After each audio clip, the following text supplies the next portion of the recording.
Hello and welcome to the Infrahub Slurp'it course.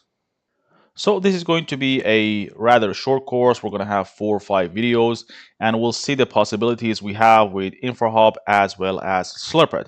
We'll also learn about the possibilities we have when using Infrahub and Slurp'it together. So we have the new integration. Slurp'it has the new integration with Infrahub and we are now allowed to create our schemas and sync our Slurp'it data with Infrahub eventually. So throughout this course, we'll use the Infrahub latest version. This is the new UI. And we're going to learn about things such as branching. In Infrahub, we have branching. That means if you go and create another branch, that data that is in that branch is isolated until you merge it. We'll also learn about things such as schemas and how you can define your infrastructure in a flexible way.